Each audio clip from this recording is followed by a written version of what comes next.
غیر مستحکم کیا جائے، جس کے بعد یہ دور پورا مکمل ہوا، مدت مکمل ہوئی، اور اس کے بعد انتخابات، اور انتخابات کے بعد پرامن انتقال اقتدار، اور اس کے بعد کا اب یہ مرحلہ جس میں کہ حزب اختلاف اور حزب اقتدار اکٹھی ہوئی ہے، اس کی ایک بڑی مثال سامنے آئی۔ اس موقع پر جناب آصف علی زرداری نے جناب نواز شریف کا پرجوش استقبال کیا، اور اپنے استقبالیہ کلمات میں انہوں نے کہا، سندھی میں کہتے ہیں میاں صاحب سندھ میں بھلی کرے آئے ہو۔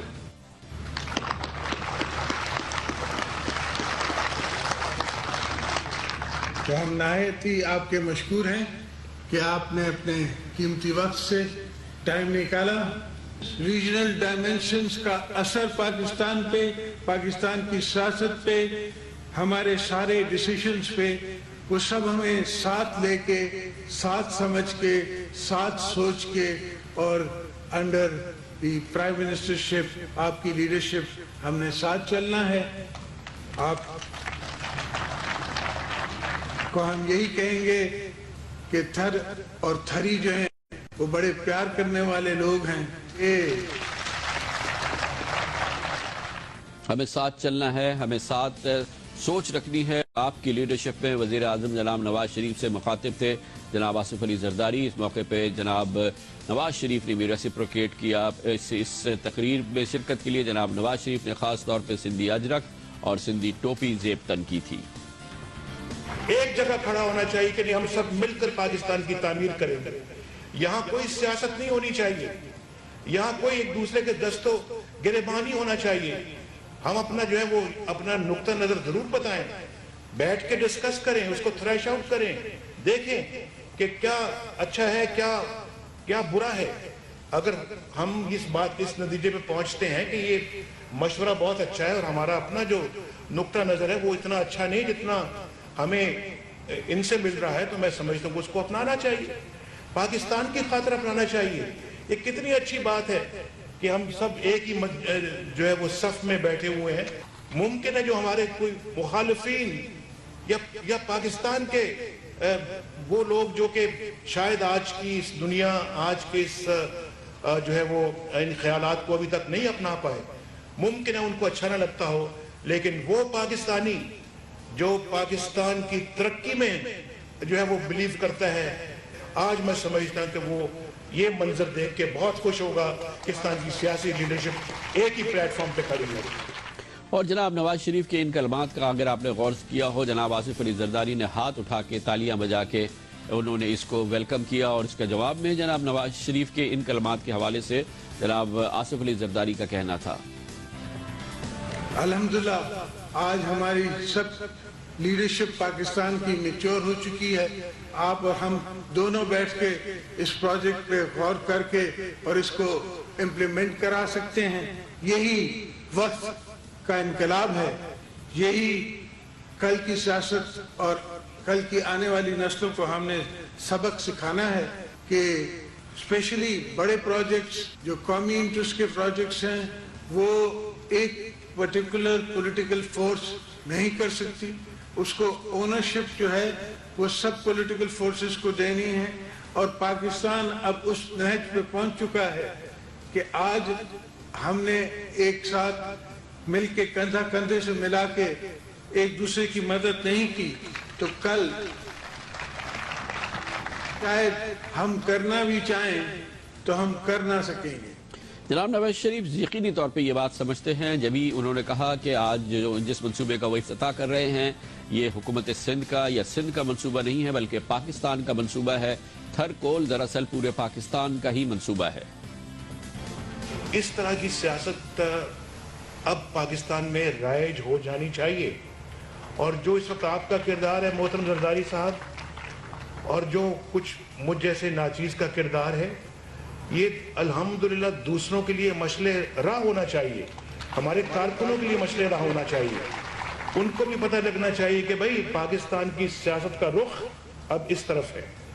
اب یہ خام خواہ لڑنا، چھوٹی چھوٹی باتوں پہ ایک دوسرے کے گریبان کو پکڑنا، یہ اب سب ماضی کی یادیں رہ جانی چاہیے، یہ سب ماضی کی باتیں ہونی چاہیے۔ مجھے ایسا لگتا ہے کہ جیسے یہ حکومت سندھ کا منصوبہ نہیں ہے، یہ حکومت پاکستان کا منصوبہ ہے۔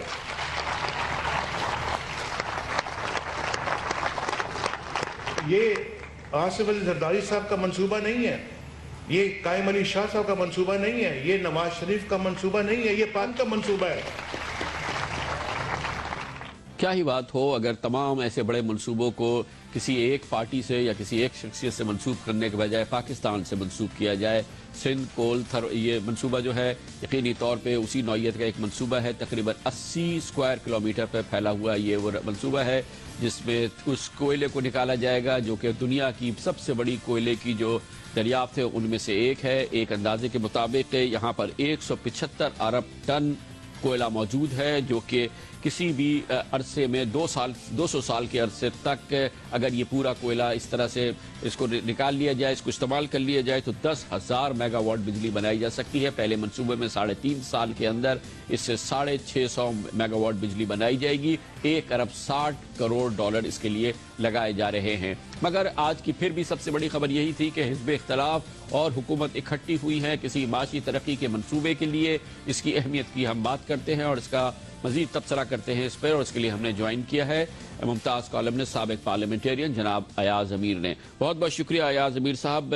شاید پہلی بار ہے پاکستان میں کہ اپوزیشن اور گورنمنٹ اس طرح سے اکٹھے ہوئے ہیں اور اتنے اچھے ماحول کے اندر اکٹھے ہوئے ہیں جس میں کہ ایک معاشی قومی ترقی کی منصوبے کا انہوں نے افتتاح کیا ہے۔ آپ اس کو کیسے دیکھتے ہیں؟ یہ اچھی بات ہے، اور جو وہاں پہ ان کا لہجہ تھا، جو چیزیں بھی کہی گئی، نواز شریف صاحب نے کہا کہ وہ جو دستوں کے با ہونا وہ ماضی کا حصہ ہونا چاہیے۔ زرداری صاحب تو یہاں تک کہہ گئے کہ آپ کی لیڈرشپ کے تحت ہم نے آگے چلنا ہے، اور انہوں نے یہ بھی کہا کہ ہم میچور لیڈرشپ جو ہے پاکستان کی وہ میچور ہو گئی ہے۔ تو یہ چیزیں تو اچھی ہیں، لیکن کچھ کئی چیزوں میں زیادہ ہی میچور ہو گئے ہیں، کیونکہ وہ جو ہے اسلام آباد کے کام میں دخل کچھ نہیں دے رہے، یہ جو ہے سندھ کے کام میں کوئی دخل نہیں دے رہے، جو کہ اچھی بات ہے، لیکن اپنے اپنے دائرے میں جس طریقے سے حکمرانی کرنا چاہتے ہیں اور جو ان کے اہداف ہیں اس کے پیچھے وہ چل رہے ہیں۔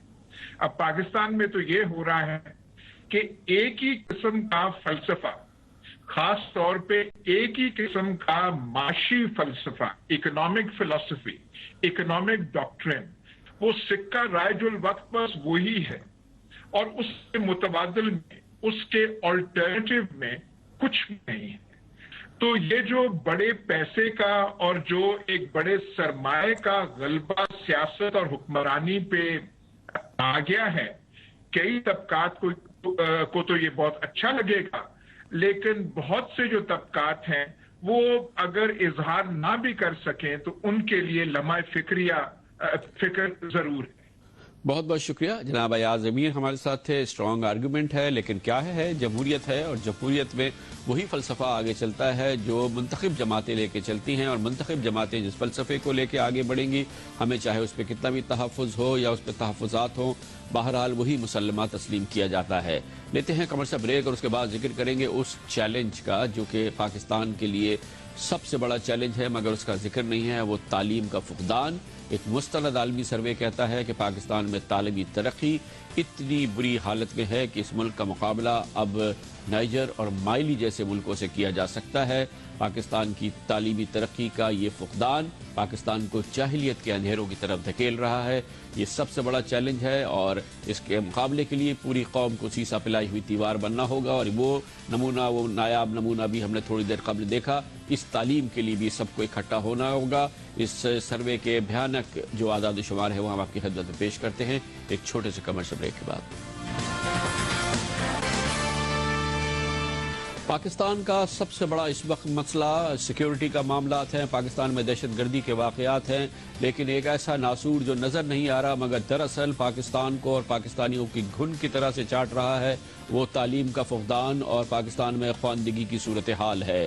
اس وقت جب کہ پاکستان کی ساری توجہ دہشت گردوں سے لڑنے پر ہے یا دوسرے مسائل کی جانب ہے، پاکستانیوں کی اور مسلسل پاکستانی حکومت کی توجہ تعلیم کی طرف نہیں رہی ہے، اور یہی وجہ ہے کہ تعلیم بری طرح سے متاثر ہوئی ہے اور اس وقت پاکستان دنیا کے ناخواندہ ترین ممالک میں سے ایک ہے۔ تازہ ترین سروے ہوا ہے جس کو کہا گیا ہے education for all global monitoring report جاری کی گئی ہے، عالمی سطح پر یہ رپورٹ جاری ہوئی ہے۔ اس میں کہا گیا ہے پاکستان میں 54 لاکھ بچے اسکول نہیں جا رہے۔ اگر پاکستان میں تعلیم کا یہی حال رہا تو 2015 تک ملک میں بالغ افراد میں خواندگی کی شرح 60% تک گر جائے گی، یعنی کہ پاکستان کے بالغ افراد میں 60% آدمی ایسے ہوں گے جو پڑھ لکھ نہیں سکتے ہوں گے۔ 2015 تک پاکستان میں ناخواندہ افراد کی تعداد 5 کروڑ سے بڑھ جائے گی۔ پاکستان تعلیم کے شعبے میں 2015 کے اہداف سے ابھی بہت دور نظر آ رہا ہے۔ پاکستان میں تعلیم کے شعبے کا حال مالی، نائجیریا اور لیسوتھو جیسے پسماندہ ممالک جیسا ہے۔ 2015 تک خدشہ ہے کہ 59% خواتین ناخواندہ ہی رہیں گی۔ اگر پاکستان اپنی مجموعی قومی پیداوار کا 20% تعلیم پر مختص کرتا ہے تو جب پاکستان میں تمام بچے اسکول جا سکیں گے، اس سے پہلے یہ ممکن نہیں ہے۔ اس کے علاوہ ایک اور تازہ ترین سروے پاکستان کی تعلیمی صورتحال کے حوالے سے سامنے آیا ہے چند روز قبل، annual status of education report survey. اس میں کہا گیا ہے کہ پاکستان میں اسکول جانے والے بچوں کے سیکھنے کا عمل زوال پذیر ہے۔ 5ویں کلاس کے 57% طالب علم دوسری کلاس میں پڑھائی جانے والے انگریزی کے جملے تک نہیں پڑھ سکتے۔ 5ویں کلاس کے 57% طالب علم سادہ تقسیم کے سوالات حل نہیں کر سکتے۔ 5ویں کلاس کے 50% طالب علم دوسری کلاس میں شامل اردو کہانیاں نہیں پڑھ سکتے۔ سندھ کے طالب علم سیکھنے کے عمل میں سب سے پیچھے ہیں۔ سندھ کے حکمران اور سندھ کی حکومت ضرور یہ نوٹ کر لے کہ جہاں پاکستان دنیا میں تعلیم میں سب سے پیچھے ہوتا جا رہا ہے، وہاں سندھ پاکستان میں 5ویں کلاس کے کتنے طالب علم دوسری کلاس میں پڑھی جانے والی انگریزی کے جملے نہیں پڑھ سکتے؟ پاکستان کے صوبے سندھ میں 75%، فاٹا میں 72%، بلوچستان میں 71%، خیبر پختونخوا میں 61%، گلگت بلتستان میں 40% اور پنجاب میں 38%۔ سندھ میں 71%، پنجاب میں 38%۔ 5ویں کلاس کے کتنے طالب علم ریاضی کے آسان سوالات حل نہیں کر سکتے؟ سندھ میں 73%، فاٹا میں 67%، خیبر پختونخوا میں 64%، بلوچستان میں 64%، پنجاب میں 58% اور گلگت بلتستان میں 41%۔ یہاں بھی سندھ میں تعلیم کا یہ حال آپ کے سامنے ہے۔ 5ویں کلاس کے کتنے طالب علم دوسری کلاس میں شامل اردو کہانیاں نہیں پڑھ سکتے؟ سندھ کے 58%، خیبر پختونخوا میں 61%، بلوچستان میں 51%، گلگت بلتستان میں 43%، پنجاب میں 34%۔ چند بہت اہم اعداد و شمار عالمی حوالے سے ان پہ بھی دیکھنا ضروری ہے۔ پاکستان اپنی مجموعی قومی پیداوار کا صرف 1.5% تعلیم پہ خرچ کرتا ہے، جو ایشیا میں سب سے کم شرح ہے۔ ملیشیا تعلیم پر مجموعی قومی پیداوار کا 8% خرچ کرتا ہے۔ ایران 4.9%، بھارت 4.1%، نیپال 3.4%، بنگلہ دیش 2.9%۔ ایشیا میں اسکول جانے والے بچوں کی چوتھی آبادی پاکستان میں بستی ہے۔ دنیا بھر میں اسکول نہ جانے والے بچوں کی سب سے بڑی تعداد پاکستان میں ہے، 54 لاکھ بچے اسکول نہیں جا رہے۔ ایشیا میں بدترین تعلیمی ترقی کا انڈیکس پاکستان کا ہے۔ تعلیمی ترقی میں دنیا کے 120 ممالک میں پاکستان کا نمبر 113 ہے۔ ایشیا میں خواندگی کی تیسری بدترین شرح پاکستان کی ہے۔ پاکستان کی خواندگی کی شرح 54.9% ہے، جو صرف بھوٹان جس کی 47% اور افغانستان کی 28.1% ہے، اس سے بہتر ہے، یعنی کہ ہم ایشیا میں بھوٹان اور افغانستان سے کسی حد تک بہتر ہیں۔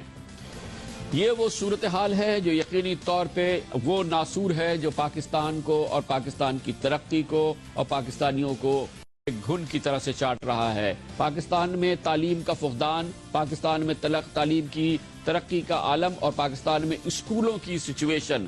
سندھ کے اندر ہم نے گزشتہ سال بھی اور اس سے پہلے بھی دکھایا کہ کس طرح سے دھڑلے سے میٹرک کے امتحان میں نقلیں ہوتی ہیں اور اس کے بعد اس کا سدباب نہیں کیا جاتا۔ میٹرک لیول پہ، اسکولز لیول پہ جس طرح سے نقل ہوتی ہے، پھر کالج لیول پہ اور پھر گریجویٹ لیول پہ اس کا کہیں پہ اس کا مقابلہ نہیں کیا جا سکتا۔ یہی وجہ ہے کہ سندھ کے بچے تعلیم میں سب سے پیچھے رہ گئے ہیں اور سب سے زیادہ توجہ پورے پاکستان کو دینی ہے، مگر سندھ کو بھی دینی ہے۔ مگر ظاہر ہے کہ مجموعی طور پہ پاکستان ہے جو کہ اس وقت اس کا شمار ہو رہا ہے نائجر یا صومالیہ یا لیسوتھو جیسے ممالک میں۔ پاکستان کے اطراف میں کیا ہو رہا ہے یہ بھی ہم آپ کو دکھاتے ہیں کہ اس وقت ہم لیں گے ایک جس کے بعد ہم ذکر کریں گے۔ پاکستانیوں کی ایک بڑی تعداد ایک مستند سروے کے ذریعے کہتی ہے کہ پاکستان میں ایمرجنسی کے نفاذ میں جنرل پرویز مشرف تنہا ملزم نہیں، اس لیے ان پر تنہا مقدمہ نہیں چلنا چاہیے۔ مگر اس موضوع پر تو آئیں گے کمرشل بریک کے بعد، لیکن پاکستان کی تعلیم میں پاکستان کو کتنا نقصان پہنچایا ہے اور خطے کے ممالک اس حوالے سے کہا جا رہے ہیں، یہ دیکھتے جائیے اور اس کے بعد ہوگا بریک۔ بنگلہ دیش میں لڑکیوں کے پرائمری اسکول جانے کی شرح 73%، جبکہ پاکستان میں صرف 45% ہے۔ 2009-2010 میں صرف سائنس کے شعبے میں انڈیا نے 3742 پی ایچ ڈی تیار کیے، جبکہ اسی دوران پاکستان میں پی ایچ ڈی کرنے والے کل افراد کی تعداد محض 779 رہی۔ سری لنکا نے پچھلے 30 سال میں اپنی مجموعی داخلی پیداوار کا 4% تک تعلیم پر خرچ کیا۔ شاید یہی وجہ ہے کہ ماضی میں بدترین دہشت گردی کے باوجود اس وقت سری لنکا 8% کی رفتار سے ترقی کر رہا ہے، جبکہ اسی دوران پاکستان نے تعلیم کے بجائے دفاع پر اپنی مجموعی داخلی پیداوار کا 7% تک خرچ کیا، اور آج پاکستان کی معاشی میدان میں آگے بڑھنے کی شرح صرف 2.4 ہے۔ اگر آگے بڑھنا ہے تو الف بے پہ یقین رکھنا ہے۔ ذرا سوچئے۔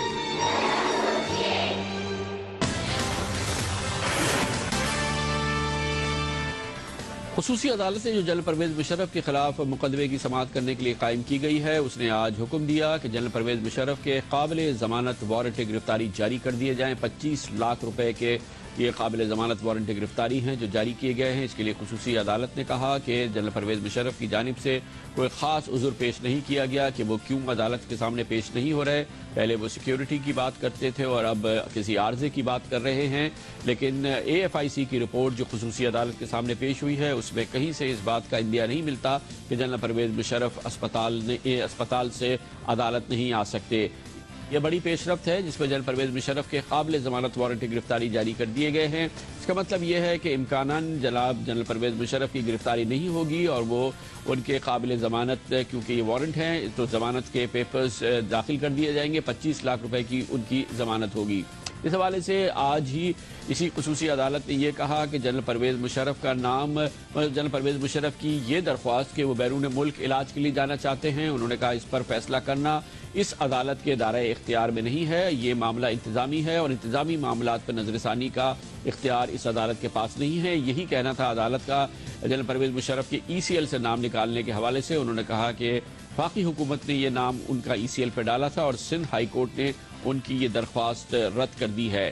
جنرل پرویز مشرف کے لیے اب یہ معاملہ کہ وہ آئندہ فرائیڈے کو یعنی 7 فروری کو عدالت میں پیش ہوں، یہ حکم ہے آج اس خصوصی عدالت کا، اور اب دیکھنا یہ ہے کہ کیا جنرل مشرف بالآخر 7 فروری کو اس خصوصی عدالت کے سامنے پیش ہوں گے، اور اس کا مطلب یہ ہے کہ اس موقع پر ان پر فرد جرم عائد کر دی جائے گی اور پاکستان کی تاریخ کا پہلا مقدمہ آئین کی شق 6 کی خلاف ورزی کے حوالے سے پاکستانی فوج کے سابق سربراہ پر چلنا شروع ہو جائے گا۔ اس کے لیے سب سے اہم دن ہوگا آئندہ فرائیڈے کا، اور دیکھنا یہ ہے کہ جنرل پرویز مشرف اس موقع پر عدالت میں پیش ہوتے ہیں یا جب بھی نہیں ہوتے۔